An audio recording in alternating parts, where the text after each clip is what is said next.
할렐루야, 반갑습니다. 우리 옆에 있는 분들 같이 인사하겠습니다. 반갑습니다. 은혜 많이 받으시길 바랍니다.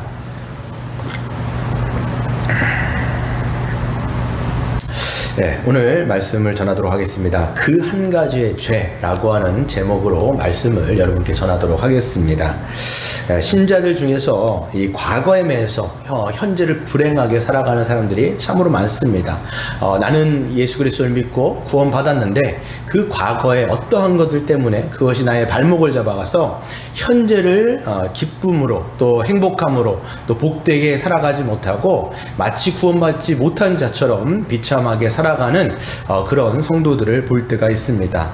여러분, 만일 베드로가 과거에 예수 그리스도를 부인했던 것, 예수 그리스도를 저주하며 부인했던 그 죄를 잊지 못하고 그 죄에 묶여서 살았다라면 여러분 어땠을까요? 그는 평생 죄책감에 시달렸을 겁니다. 자기가 그렇게 사랑했던 예수님을 부인하고 저주하면서 그렇게 3번씩이나 손절했던 그런 모습이 늘 자기의 머릿속에, 자기의 기억 속에 되살아날 때마다 그는 마음이 아플 뿐만 아니라 그가 현재를 살아가는 것도 아주 힘들 수가 있다라는 것이죠. 또 다시 만나게 될 예수 그리스도를 어떻게 내가 볼지 그는 분명히 죄책감 가운데 살았을 것이 분명합니다.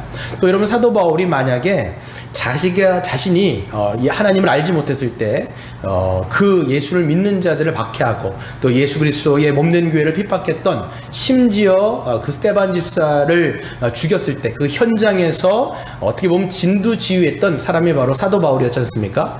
그 죄에 대해서 묶여서 그 죄가 늘 기억이 나서 만약에 살았다면 그는 분명히 현재를 살아갈 때도 굉장히 죄책감 가운데 아주 그냥 힘든 여정 가운데 그는 어려운 그 길들을 걸었을 것입니다. 그런데 그들은 놀랍게도 예수 그리스도를 만나게 되어졌고 예수 그리스도께서 은혜를 베풀어 주셨고 그런 자이됨에도 불구하고 하나님께서는 크신 은혜와 용서를 베풀어 주셔서 다시 그들이 모든 과거에 대해서 청산하고 모든 그 과거의 죄에서 용서함 받고 모든 그 과거에 얽매였던 그 사슬에서 끊어지고 그리스도 안에서 참된 자유를 누리고 또 진리 안에서 자유를 누리며 살아가는 복된 인생이 되게 하셨다라는 것이죠.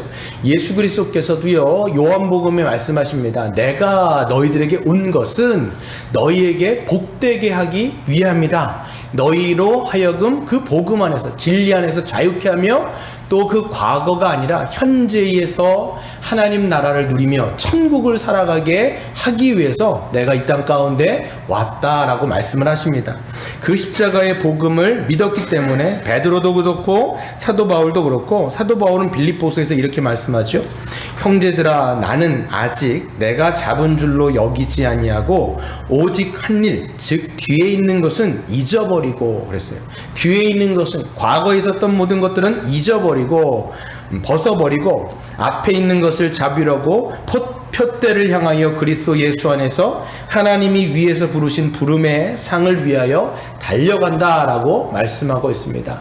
과거의 것들은 잊어버리고, 왜? 그리스도께서 끊으셨고 그리스도께서 용서하셨고 또 그리스도께서 자유케 하여 주셨기 때문에 그분 안에서 앞에 있는 상급을 향하여 달려나간다라고 이렇게 믿음의 고백을 할 수 있었다라는 것입니다. 우리는 계속해서 지금 영적인 침체에 대해서 살펴보고 있는데요.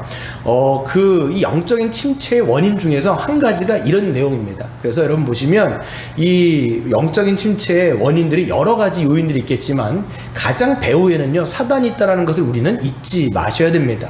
이 사단은 우리의 기질도 사용할 수 있고 우리의 몸도 사용할 수 있고 우리의 연약함을 사용하여서 이 영적인 그 침체에 빠져서 우리로 하여금 구원을 받았지만 그 구원의 기쁨을 누리지 못한 채 아주 불행하게, 이 스토트가 이야기했던 것처럼 그 파리한 손에 그리스도인처럼 힘이 없이 그렇게 비참하게 살아가서 하나님의 영광을 드러내지 못하는 삶을 살도록 만드는 것이 바로 이 사단의 계획이요, 간계라고 말씀을 드렸습니다.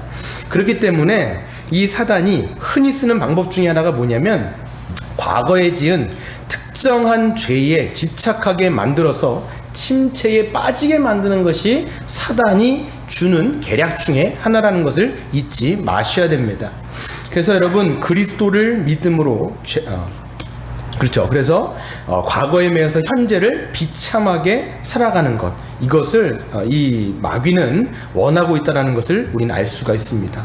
그래서 이런 영적인 침체, 어떤 죄에 여전히 매여서, 과거에 매여서 현재를 불행하게 살아가는 사람들의 모습을 보면요, 복음에 대한 어떤 이해도 있고요, 믿음의 고백도 곧잘 합니다. 그래서 예수 그리스도의 십자가의 은혜로 자기가 용서받았다라는 것도 이해하고 있고, 그것도 이제 믿음으로 고백까지 한다라는 것이죠. 그런데 문제는 그리스도인다운 고백을 함에도 불구하고 이제 기쁨과 활기 없이 불행하게 살아가는 것입니다. 그래서 이런 사람들은 보면 복음을 말하지만 어김없이 꺼내는 이야기가 있어요. 십자가로 말미암아 내가 용서함 받았습니다, 내가 구원 받았습니다 라고 여기까지 이야기합니다. 근데 여기서 끝나는 것이 그런 거 여기서 끝나는 게 아니라 저도 그것을 알지만 이렇게 얘기하는 거예요. 저도 이것을 알지만 그래도 저는 이런 부분들에 대해서 이렇게 잠깐만 귀결이 되는 거예요. 저도 십자가의 은혜를 알고 용서를 알지만 그래도 이야기하면서 자기의 어떤 과거에 대해서 여전히 붙잡혀 있는 모습들을 우리가 보게 되어지는 것이지요. 그래서 복음을 믿는 것 같지만 과거에 저질렀던 어떤 죄나 잘못에 대한 이야기를 반복적으로, 그래서 계속해서 그 일을 들먹이곤 합니다. 그래서 계속 그 일을 곱씹으면서 떨쳐내지 못하죠. 항상 그 일을 분석하고 들여다보면서 또 자기를 정죄하게 되어지고, 그것 때문에 또 영적인 침체에 빠지게 되어지고, 이 악순환적인 고리에 이것을 벗어나오질 못하는 거예요. 이건 마치 이런 겁니다. 예전에도 제가 예화를 드렸던 것처럼 코끼리가요, 그 어렸을 때 이제 코끼리는 작지 않습니까? 어렸을 때 그 애기 코끼리는. 그랬을 때 이제 조련사가 이 발에다가 어떤 찾고 아주 어떻게 보면 줄 같은 거를 매달아 놓는다고 해요. 그러면 이제 거기서 훈련을 시키고 거기서 이제 계속 시간을 보내겠죠. 근데 코끼리가 이제 크게 되어지고 나중에 힘을 갖게 되어지고 덩치가 커짐에도 불구하고 어렸을 때 그 맸던 그 줄에서 벗어나질 못하는 거예요. 그거에 익숙해져 있고 거기에 너무나 길들여졌기 때문에 자기가 끊을 수 있는 힘이 있음에도 불구하고 거기서 계속 맴도는 것이 이 코끼리가 그 익숙해진 모습을 갖고 있다는 것이죠. 우리도 마찬가지예요. 예수 그리스도께서 이미 우리의 모든 결박을 끊었음에도 불구하고 마치 우리가 그 결박에 묶여있는 자처럼 비참하게 살아간다면 이것은 하나님이 원치 않는 길이고, 또한 이것은 사단이 아주 기뻐하는 일이라는 것을 기억하셔야 돼요. 어떤 이제 77세에 회심한, 그러니까 아주 늦게 회심한 한 노인분이 계셨습니다. 외국분인데요. 그래서 77세에 예수님을 만나고 회심하여서 이제 그리스도인이 되었습니다. 그는 이제 과거에 굉장히 아주 자기 아나무인으로 자기가 살고 싶은 대로 살아갔던 그런 사람이에요. 방탕하게 살아갔을 뿐만 아니라 자기가 하고 싶은 일들은 그냥 다 하면서 살았던 것이 이 할아버지의 모습이었던 것이죠. 근데 이제 노년에 이제 누군가의 복음을 듣고 회심하게 되어지고 이제 교회에 출석하게 되어지고 그리스도인으로서 신앙생활을 노년부터 시작을 한 거예요. 그러니까 이제 하루는 이제 교회에서, 영국교회였는데 그 영국교회에서 이제 성찬을 하는 게, 저녁에 성찬을 했던 것 같아요. 저녁에 이제 성찬을 하니까 너무 기쁜 거예요. 이분이 이제 그리스도인이 돼가지고 최초로, 아주 처음으로 주님의 몸된 그 떡과 그 포도주를 먹고 마심을 통해서 그리스도의 그 잔치상에 이제 그가 동참하는 아주 기쁜 시간이었던 것이죠. 그래서 아주 본인도 기뻐했고, 그리고 그 사람이 와가지고, 그런 이제 방탕하게 살았던 사람들이 와가지고 이제 그 성찬에 참여하는 것을 보는 교인들은 이제 더 기뻐서 했던 것입니다. 그래서 저녁 때 이분이 이제 예배 때 이제 성찬을 띄고 거기까지 다 좋았어요. 그래서 기쁨으로 집에 돌아갔습니다. 근데 이제 문제는 다음 날이었어요. 그가 이제 자리에 일어나자마자 눈물을 흘리면서 이제 로이드 존스 목사님 그 집 앞에 와가지고 노크를 한 거예요. 초인종을 누른 거예요. 나와봤더니 이분이 거의 이제 씻지도 않아가지고 눈물을 흘리는 채 앞에 이제 서 있는 거죠. 그러니까 이제 로이드 존스 목사님이 물어본 거예요. 왜 이렇게 눈물을 흘리시면서 하냐고 진정을 시키면서 물어봤는데, 이분이 하는 이제 진정을 해갖고 하는 말이 뭐냐면, 어떤 고백을 하냐면, 자기가 참 기뻤고, 그리스도를 믿어서 기뻤고, 그 다음에 어제 성찬에서 참 기뻤는데, 자기가 돌아갈 때에 과거에 30년 전에 했던 일들이 문득 생각이 났던 거예요. 어떤 게 생각나냐면 자기가 술집에서 친구들하고 막 술을 먹으면서 막 이야기를 하다가 예수님에 대해서 완전히 쌍욕을 한 거예요. 예수님에 대해서 그냥 입에 담지 못할 말을, 그때는 이제 하나님을 알지 못했으니까. 근데 예수님을 알지 못했으니까 그냥 자기가 친구들하고 얘기하면서 아주 나쁜 얘기를 했는데, 그 자기가 했던 말이 갑자기 문득 생각이 났던 거라는 거예요. 그러면서 어떤 마음이 드냐면, 이 죄는 절대로 용서받지 못하겠구나. 이건 하나님께서 용서해주지 않을 거라는 직감이 들면서 굉장히 두려움에 사로잡혔고 굉장히 낙심이 됐다라는 거예요.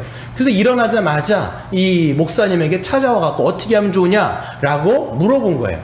그러니까 여러분, 우리도 마찬가지입니다. 우리가 살면서 신앙생활하면서 우리에게 어떤 특정한 죄, 어떤 것든 말도 있을 것이고요, 어떤 행동이 있단 말이에요. 그런 것들이 갑자기 생각나면서 어떤 생각이 드냐면, 이거는 내가 용서 안 받지 못할 수도 있겠다. 이거는 내가 하나님 앞에 은혜를 받지 못할 거야.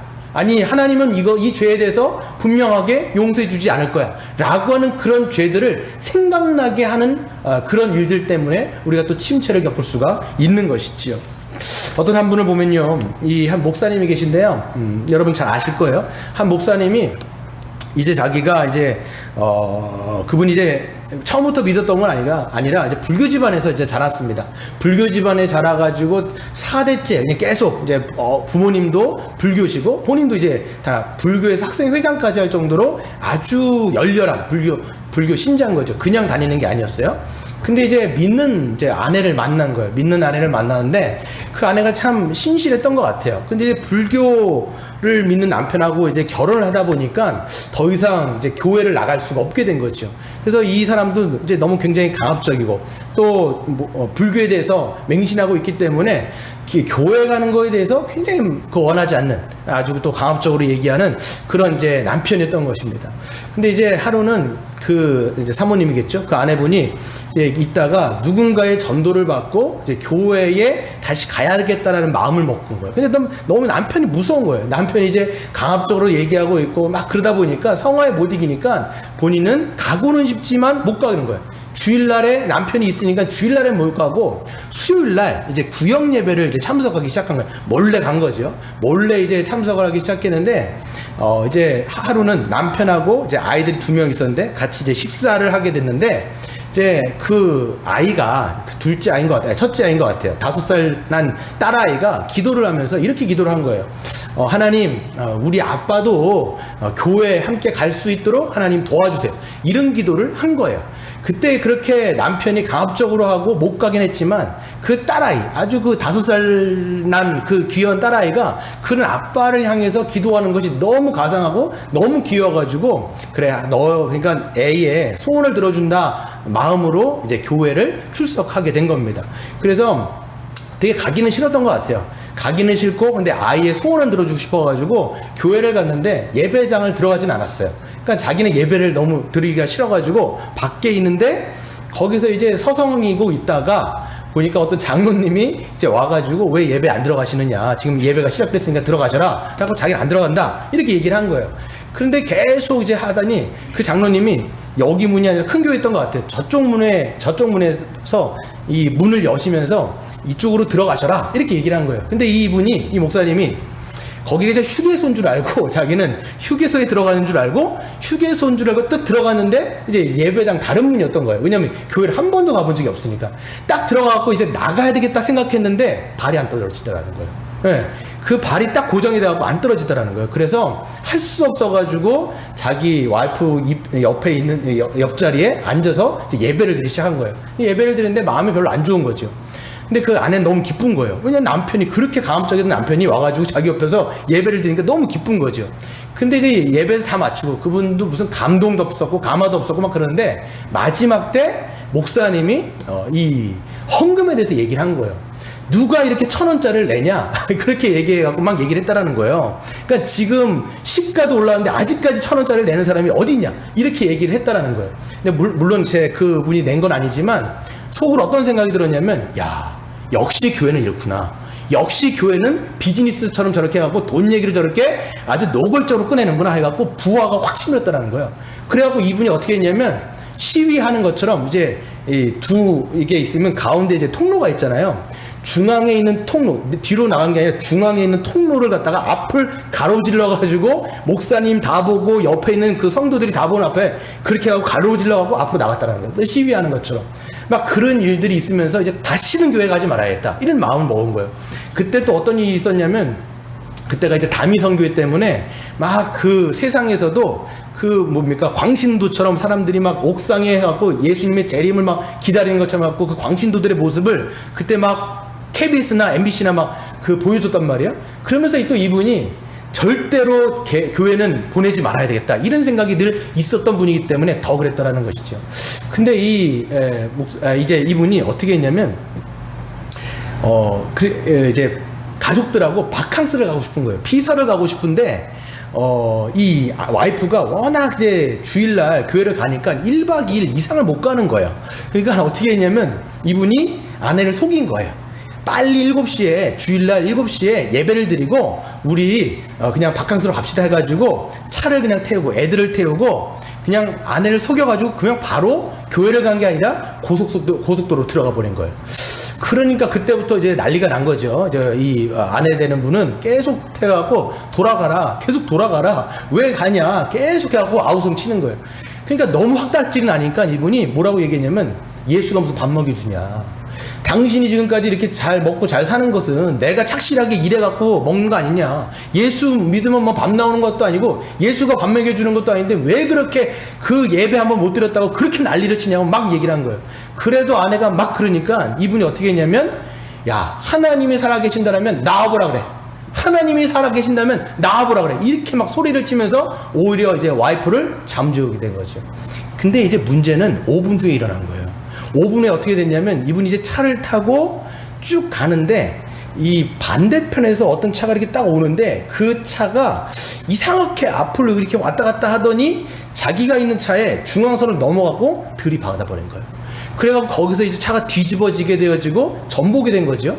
그러니까 이제 차는 완전히 구겨졌고 이분도 정신을 잃은 거예요. 근데 정신을 잃은 다음에 깨보니까 뭐 차는 완전히 박살났고 아내는 옆에서 거의 피투성이가 되어졌고 뒤에 이제 두 딸이 있었는데 이제 하나이는 밖으로 튕겨나가면서 얼굴이 이제 뭐 나중에 얘기하는데 이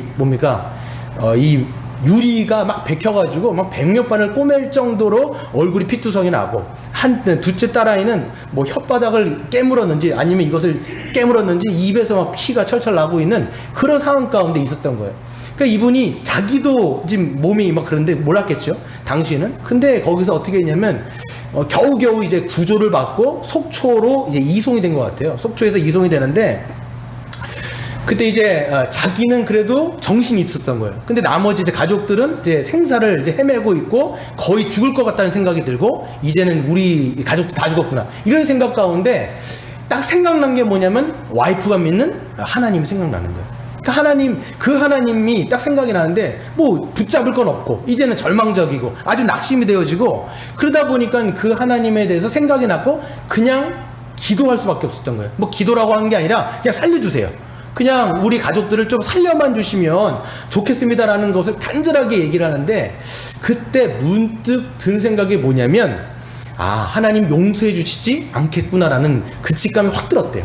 너무 두려웠고 너무 낙심이 됐대요. 왜 그러냐면 자기가 그때 차 안에서 했던 말들 하나님 있으면 나와보라 그래. 예수가 밥 먹여주냐. 그리고 어떤 말이 생각나냐면 자기가 그때 예배당 들 때 앞에 그냥 시위하면서 앞에 갔던 그 내용들 그런 게 머리를 막 스쳐 지나가더니 하나님이 절대 나는 용서 안 해주겠구나. 우리 가족들은 다 죽었구나. 이런 생각 때문에 너무 절망스럽다라는 거예요. 근데 거기서 끝나는 게 아니라 그분이 더 과거에 자기가 하나님을 믿지 못했을 때 알기 전에 했던 수많은 일들이 막 생각나더니 거기에서 회개가 터진 거예요. 거기서 회개가 터지고 자기의 죄에 대해서 막 회개하면서 이제 하나님이 거기서 이제 은혜를 베풀어 주셨고 또 그 가족들을 살려 주셨고 또 그분은 이제 예수 믿고 회심하여서 이제 목회자로 이제 사명까지 받게 되어지는 그런 일들이 있었다라고 얘기합니다.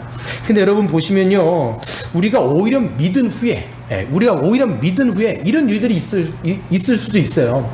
과거에 우리가 하나님을 믿기 전에 알지 못했을 때 했던 그 말이라든지 그런 죄라든지 그런 것이 우리의 발목을 잡아서 하나님 이거는 용서해주지 않을 거야. 하나님 절대 이거에 대해서는 용서하지 않을 거야. 라고 하는 마음들이 분명히 들게 되어지고 그것을 사단은 분명히 이용하여서 우리를 결박하는 그런 시도들을 하게 된다는 것이지요. 그러니까 여러분, 우리가 성경을 해서 알아야 되는 거예요. 여러분, 성경을 보세요. 간증, 수많은 사람들의 간증들이 있지만 성경도 보면요, 제가 계속 읽어보면 성경은 하나님을 만난 사람들의 다 자전적인 고백이에요. 여러분, 그렇잖아요. 성경을 보면요, 베드로의 간증, 사도 바울의 간증, 요나의 간증, 수많은 사람들이 하나님을 만나서 기적을 경험하고 거기서 은혜를 경험하고 하나님을 만난 간증들이 어떻게 보면 이 성경 안에 써 있는 거예요. 사도 바울도 오늘 보세요. 뭐라고 쓰고 있습니까? 자기의 자전적인 고백을 하는데 12절, 나를 능하게 하신 그리스도 예수 주께 내가 감사함은 나를 충성되게 여겨 내게 직분을 맡기심이. 사도 바울은요, 감사하고 또 감사하고 하나님 감사합니다, 하나님 감사합니다, 너무 감사합니다. 그 이유가 뭐예요? 그게 13절이에요. 내가 전에는 비방자요 박해자요 폭행자였으나 도리어 긍휼을 입은 것은 내가 믿지 아니할 때에 알지 못하고 행하였기 때문이다. 이거예요. 여러분, 사도 바울만큼 죄를 크게 지은 사람은 없을 거예요. 하나님을 면전에서 어떻게 보면 대적한 사람이에요. 노골적으로 반박했고 예수 그리스도를 알지 못했기 때문에, 예수가 하나님의 아들이라는 걸 몰랐기 때문에 그 예수 믿는 자들을 그냥 족족 잡아가둘 뿐만 아니라 그냥 그 사람들 어떻게 합니까? 심지어는 그 스데반 집사를 죽이는데 아주 앞장섰던 인물이 누구냐면 바로 이 사도 바울인 거예요.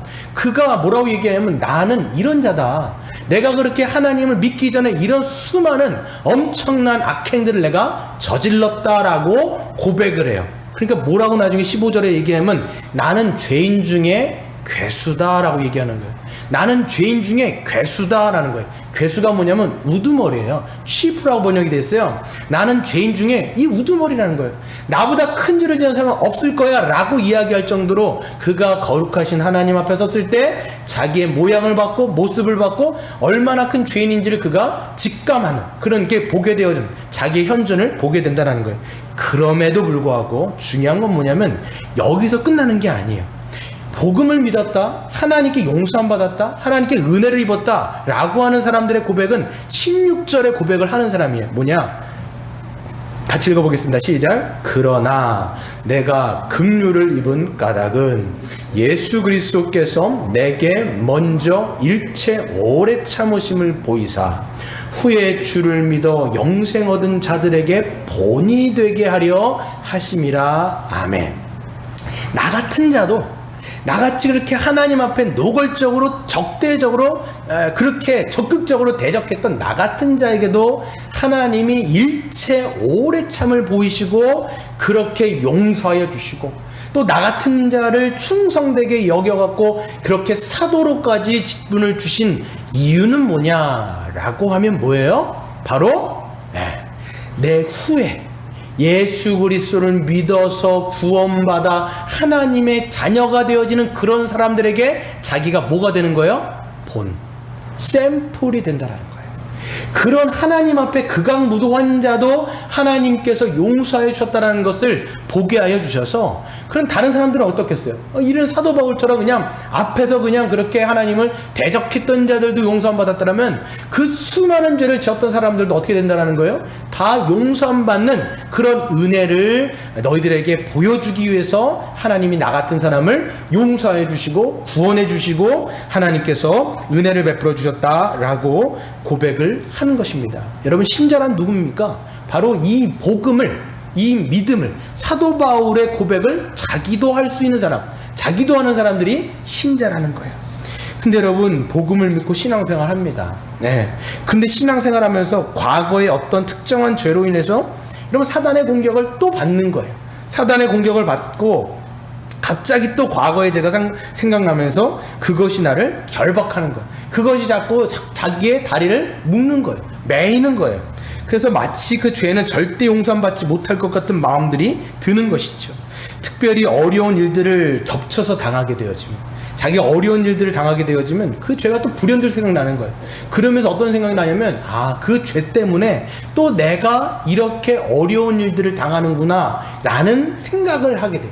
사람은요, 무의식적으로 어려운 일을 당하면 자기의 어떤 과거의 죄들이 생각나요. 그러면 그거와 자기의 어떤 상황을 결부시켜서 여전히 내가 하나님께 용서받지 못한 죄인이구나 라는 생각들을 자꾸만 하고 살아가게 되는 것이죠. 마귀는 계속해서 그것을 집착하게 만들고 집중하게 만들어서 침체에 빠지게 만드는 것들을 바라보게 되어집니다. 근데 여기서 여러분 기억해야 될 게 있어요. 그때마다 여러분 우리가 기도하려고 해요. 하나님 우리를 건져주세요. 하나님 우리를 여기서 건져주세요. 이런 결박에서 우리를 풀어주세요 라고 기도하려고 하는데요, 로이드 존스 목사님은 뭐라고 말씀하고 있냐면 그때는 기도할 때가 아니라 잠시 기도를 멈추고 생각하라는 거예요. 여러분 이게 중요합니다. 여러분 자꾸 어떤 거는요, 기도하려고 하면요 오히려 과거에 집착하게 되어지고 더 기억나게 만드는 그런 거에 쓸 수가 있어요. 그럴 때는 잠시 우리가 멈추고 생각하셔야 돼요.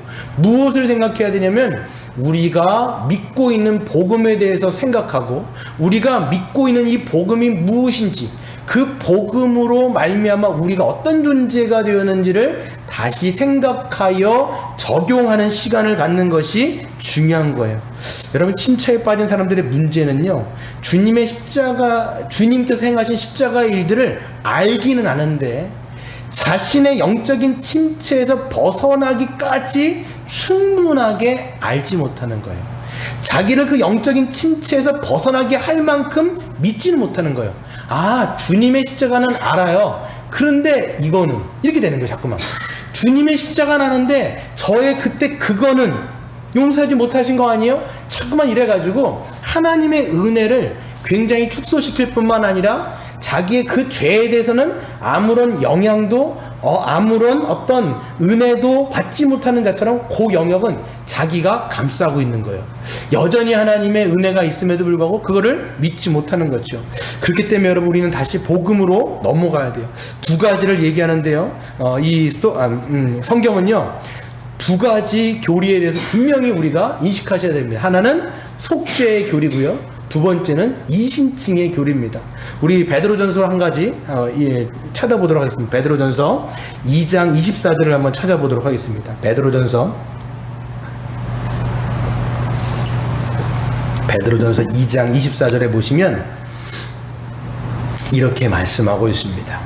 제가 읽도록 하겠습니다. 베드로전서 2장 24절, 친히 나무에 달려 그 몸으로 우리 죄를 담당하셨으니 이는 우리로 죄에 대하여는 죽고 의에 대하여 살게 하려 하심이라. 그가 채찍에 맞음으로 너희는 나음을 입었다라고 말씀하고 있습니다. 그러니까 친히 나무에 달려 예수 그리스도께서 우리의 모든 죄를 담당하셨다라고 말씀하고 있는 거예요. 그러니까 우리의 모든 죄, 여러분이 어떤 죄를 졌건 우리의 모든 수많은 과거에 하나님을 알지 못했던 때에 지었던 모든 죄들은 예수 그리스도께서 가져가신 거예요. 하나님께서는 모든 우리의 죄를 다 가지고 모아서 그것을 그리스도의 몸 위에, 그리스도의 그 어깨 위에 올리셔서 하나님께서 우리를 패셔야 돼요. 우리에게 형벌을 가하셔야 되고 우리를 채찍질하셔야 되고 우리를 어떻게 됩니까? 십자가에 못 박아 죽이셔야만도 불구하고 하나님이 우리를 십자가에 못 박고 채찍질하고 때리신 것이 아니라 자기 아들에게 우리의 모든 죄를 가져가셔서 거기다가 매질을 한 거예요. 거기다가 사형질을 한 거예요. 거기다가 심판을 부으신 거고 거기다가 진노를 베풀어 주셔가지고 모든 형벌을, 모든 그 죄에 대한 형벌을 다 지불하셨다라는 거예요. 그러니까 여러분 우리의 어떤 죄도요 해결되지 않은 죄는 아무것도 없다라는 것을 여러분들이 기억하셔야 돼요. 우리의 어떤 죄도 처리되지 않은 죄는 아무것도 없다라는 것을 기억하셔야 돼요. 그게 예수님의 선언이에요. 내가 다 이루었다. 여러분 예수님의 그 선언이 뭐냐면 바로 우리의 모든 죄를 다 처리하신 거예요. 그러니까 이만큼 다 처리하시고 어떤 부분들을 남겨두신 것이 아니라 그것까지도 예수님은 다 처리하셔가지고 이 모든 죄를 용서하셨다는 것들을 우리가 믿는 것이 바로 신자인 거예요. 그러니까 그러니까 여러분, 사단이 여러분에게 공격할 때, 야, 너 그 죄 있잖아. 너 그 죄, 그때 그거 했잖아. 너 그런 말 했잖아. 그때 그 짓 했잖아. 그거 어떻게 할 거야? 그러면서 사단은요, 자꾸만 그것을 가지고 하나님 앞에 우리를 정죄하게 만들고 송사하게 만드는 게 사단이에요. 그럴 때마다 우리는요, 기도할 뿐만 아니라 오히려 우리가 믿음으로 선포하고 믿음으로 어떻게 보면 그 결박을 풀어야 돼요. 뭐라고 우린 얘기해야 됩니까? 예수 그리스도께서 내 죄를 가져가셨어. 예수님이 그 죄까지도 가져가셔가지고 예수님이 그 죄에 대해서 당신이 모든 값을 지불하셨기 때문에 내가 그리스도 안에 있는 사람에게는 정죄함이 없나니 아무것도 정죄할 수 없어. 네가 나를 정죄할 수 없어. 하나님도 나를 용서하셨는데 네가 뭔데 나를 그렇게 하냐라고 우리는 믿음의 고백을 하는 것이 주님 앞에 신자라는 것을 믿으셔야 되는 것이죠. 두 번째, 여러분, 칭의에 대한 교리인데요. 여러분, 속죄뿐만 아니라 칭의도 확실하게 우리가 알고 믿어야 됩니다. 죄를 용서 안 받았을 뿐만 아니라 하나님께서는, 여러분, 이 죄 용서뿐만 아니라 하나님께서는 우리를 하나님 앞에 흠이 없고 점도 없고 흠도 없는 그런 주님의 거룩한 자녀로 우리를 받으셨다라는 것을 기억하셔야 돼요. 그러니까 여러분, 하나님 모든 죄를 씻으셨어요. 씻으셨을 뿐만 아니라 하나님께서는 예수 그리스도께서 만들어 놓으시고 예수 그리스도께서 직접 직조하신, 하나님께서 한 땀 한 땀 그 따셔가지고 만드신 그 의의 옷을 우리에게 입혀주신 거예요. 그렇기 때문에 그리스도 안에 있는, 예수 그리스도 안에 있는 우리를 하나님이 바라보실 때 우리의 그 점과 우리의 흠과 우리의 그 더러움을 바라보시는 것이 아니라 하나님이 우리를 바라보실 때 예수 그리스도의 의를 통해서 우리를 바라보시기 때문에 하나님의 아들, 너는 내 사랑하는 아들이요 너는 내 기뻐하는 자다라고 말씀하시는 그 하나님의 믿음, 하나님의 그 선언이 바로 우리를 향해서 하고 있는 선언이라는 것들을 우리는 받으셔야 된다는 것이죠. 그렇기 때문에 사단이 공격할 때 우리가, 여러분, 구약에서 보면 도피성 얘기하고 있어요. 도피성. 여러분, 구약에서 보면 도피성이 뭡니까? 48개 성읍에 도피성이 하나 둘 셋 있었어요. 그때 뭐가 있었냐면 자기가 고의가 아니라 어떤 죄들을 범해서 누군가를, 어떻게 보면 이런 거예요. 도끼질 하다가 도끼가 빠져갖고 누군가의 머리를 찍어갖고 직사해버렸어요. 그러면 그 사람은요, 자기가 계획하진 않았지만 그런 죄를 범했단 말이에요. 그랬을 때 도피성에 가게 되어집니다. 도피성에 가게 되어지면 그에 대해서 어떤 죄를 물을 수가 없어요. 근데 그 도피성이 뭐를 보여주는 구약의 그림이냐면 예수 그리스도께서 우리의 도피성이 되신다라는 거예요. 예수 그리스도께서 우리의 반석이 되어주시고 우리의 안전 그물이 되셔서 우리를 보호하신다라는 거예요. 그렇기 때문에 이 마귀가 여러분에게 찾아와가지고 묻는 거예요. 너 그거 있잖아. 너 그거 있잖아. 그럴 때마다 우리는 어디로 가야 되냐면 예수님의 뒤로 숨는 거예요. 예수님의 뒤에 숨어서 우리가 우리를 보는 것이 아니라 하나님이 그리스도 안에서 우리를 어떻게 빚으시고 어떻게 새로운 사람으로 창조해내시고 우리를 만드셨는지를 우리는 믿고 고백하는 것이 바로 신자라는 것을 믿으시기를 바랍니다. 마지막으로 한 가지 말씀드리고 마칠 텐데요. 김영서라고 하는 작가가 있습니다. 그는 이제 눈물도 빛을 받으면 반짝인다라고 하는 책을 쓴 사람인데요. 그러니까 그 사람은 굉장히 이런 일들을 어떻게 사람이 겪을 수 있을까라고 할 정도로 아주 비참한 시간들을 이제 어렸을 때부터 경험을 한 거예요. 이게 어떤 일들을 경험했냐면 이 사람이 이제 원래 은수연일 거야 아마. 그 원래 본명이요. 은수연이라는 본명인데 이름을 바꿨어요. 왜 그러냐면 이제 어렸을 때 초등학교 때 5학년 때부터 이제 자기 친부로부터 이제 성폭행을 당한 거예요. 그러니까 이 자기 그러니까 그냥 가짜 아버지가 아니라 자기 친부예요. 친부한테 5학년 때부터 이제 9년 동안 대학교에 갈 때까지 계속 그런 성폭행을 당했는데 이 아버지가 어떤 사람이냐면 개척교회 목사였어요. 그러니까 얼마나 혼돈스럽겠어요. 얼마나 트라우마가 있겠어요. 그러니까 어린 나이에 그런 일들을 당하다 보니까 어떤 마음이 들었냐면 이 아이가 늘 하나님 이건 어떤 일인가요? 하나님 저에게 일어난 일들은 뭐지요? 그 당시에는 이제 성폭행이라든지 그런 말 자체가 사실 이 세상에 이게 있는 단어들이 사실 아니었기 때문에 그런 말 자체도 만들어진 게 얼마 되지 않지 않습니까? 그랬을 때 이 어린애가 그런 일들을 아빠로부터, 그러니까 아버지라고 하는 사람으로부터 그런 일들을 계속 당한 거예요. 그러니까 그냥 그런 게 아니라 이 목사, 그러니까 목사라는 어떻게 보면 이제 이 뭡니까 짐승의 가면을 쓴 거죠. 이 사람 뭐라고 얘기하냐면 아빠는 악 자체라고 이야기할 정도로 사꾼이었더라는 거죠. 그러니까 자기의 뜻대로 한다면 그냥 엄마를 빨가벗겨 버리고 그 자리에서 그냥 애들도 다 있는데 패기도 하고 개처럼 팬 거예요. 그리고 자기도 실신할 정도로, 실신을 몇 번이나 할 정도로 거기서 그냥 애를 쥐잡듯이 잡고 때리기도 하고 거기서 성폭행도 하고 이렇게 했던 게 그 사람이 이제 아빠라고 했던 사람이 하는 짓인 거죠. 그러니까 이 사람 애가 트라우마가 있는데 말을 못하는 거예요. 자기가 당한 일을 말할 수도 없는 것이고 말하기도 부끄러울 뿐만 아니라 누구한테 말을 해봤자 믿어줄 것 같지 않으니까 말을 못하는 거예요. 그러니까 초등학교 때 계속 그런 이제 세월들을 보내고 했던 거죠. 그러면서 이제 지옥 같은 그 집을 탈출하려고 해도 또 다시 잡혀가고 또 맞고 또 탈출하면 또 잡히고 나중에 이제 대학을 가게 됐어요. 아마 이제 대학을 가게 됐을 때 이제 어떻게 그냥 막 여러 가지 일들이 굉장히 많아요. 책도 한번 읽어보셨으면 좋겠어요. 그러니까 이 막 그냥 탈출했는데 아빠라는 사람이 이제 항상 대학에 애가 이제 머리가 컸으니까 자기의 죄가, 자기의 그 악행이 드러날 것 같으니까 애가 대학에 가면 항상 그 사람이 와가지고 봉고를 탁 대기시켜놓고 끝나자마자 태워가지고 집에 보낸 거예요. 왜냐하면 그거에 대해서 떠들까봐 그게 두려우니까 애를 그냥 잡아가지고 들여다보는 거 계속 이런 일을 하다가 결국은 이 친구가 어떤 사람들의 어떤 손길 때문에 쉼터 같은데 이제 도망을 가게 되어졌고 자기의 있었던 일들에 대해서 고백을 하게 되어졌고 이것들이 세상에 알려지게 되었고 나중에는 아마 김영삼 대통령 때 아마 있었던 일 같아요. 그 영부인한테까지도 청와대에 가고 직접 친필로 그 편지를 5장 정도로 자기 일들을 쓸 정도로 그래갖고 탄원서를 써가지고 할 정도로 그래서 이게 세상에 알려지게 되었고 여러분 우리가 신문 예전에 아마 20년 전에 있었던 일들이에요. 그런 것들이 이제 세상에 나온 거죠.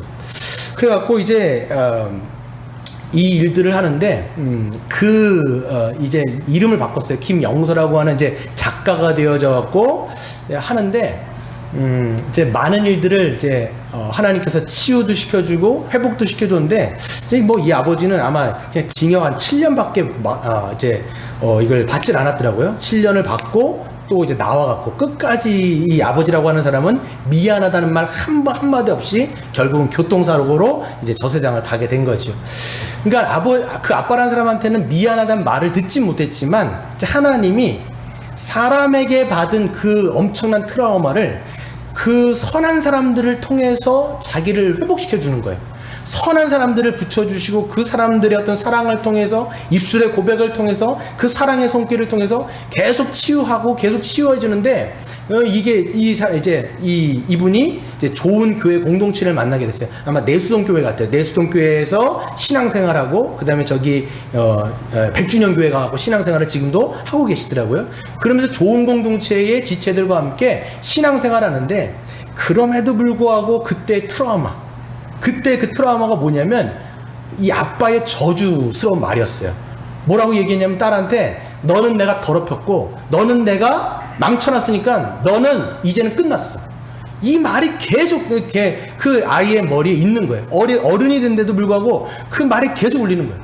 내가 너를 더럽혔고 내가 너를 망쳐놨기 때문에 너는 끝이야. 이 말이 계속 자기를 하는 거예요. 근데 예수 그리스도를 만나게 되어지고 하나님의 은혜를 경험하게 돼가고 사람들이 만류했던 것 같아요. 그럼에도 불구하고 아빠가 그때 죽기 전에 있었던 그 수감했던 그 감옥에 깜빵에 가가지고 얘기를 한 거예요. 뭐 미안한 말 안 하죠. 그럼에도 불구하고 이 친구가 그 아빠라는 사람한테 얘기한 거예요. 당신이 그렇게 이야기했지만 난 망가지지도 않았고 난 더럽혀지지도 않았다. 그게 사실 뭐였냐면 이 친구가 가지고 있는 믿음의 고백인 거예요. 예수 그리스도 안에 있는 자기의 믿음의 고백인 거예요. 아빠가 그렇게 자기의 몸을 그렇게 했지만 자기가 그리스도 안에서 어떤 존재인지 하나님께서 자기에게 은혜를 베풀어 주셨고 하나님이 예수 그리스도의 그 흰 옷으로 덮어 주셨기 때문에 자기는 망가지지 않았다라는 거예요. 새로 태어났다라는 거예요. 완전히 새로운 존재가 되었다라는 거예요. 그런 믿음의 고백을 실제적으로 자기 삶 속에서 그렇게 고백하는 것을 보면서 야, 이 사람은 정말 믿음으로 이기는구나. 정말 이게 믿음으로 이기는 인생이구나 라는 생각을 저도 하게 됐어요. 여러분, 그것이 여러분 우리한테 일어났다고 생각해 보세요. 전 놀라운 거는요, 어떻게 그런 일이 벌어졌는데 교회를 안 떠났을까? 아, 그 아빠라는 사람이 목사의 가면을 쓰고 그렇게 하는 사뿐인이었음에도 불구하고, 그럼 대부분 보통 어떻게 되냐면 하나님에 대해서 왜곡된 삶을 갖고 있기 때문에 대부분 교회를 떠나는 게 어떻게 보면 그런 코스일 텐데, 그게 아니라 오히려 믿음 안에서, 복음 안에서 과거에 얽매였던 것을 끊어버리고 오히려 현재의 기쁨으로 또 주님께서 주신 행복으로 살아가는 그 친구의 모습을 보면서 야, 이게 복음이구나, 이게 복음의 능력이고 이게 신자의 삶이구나 라는 것들을 고백하게 되는 것이죠. 저와 여러분도 마찬가지입니다. 여러분, 저와 여러분들에게 복음은 무엇입니까? 복음의 능력은 무엇이냐? 바로 그리스도께서 우리에게 행하신 일들을 믿고 살아가는 것입니다. 그렇게 살아가시는 저와 여러분 되시기를 주의 이름으로 축원드립니다.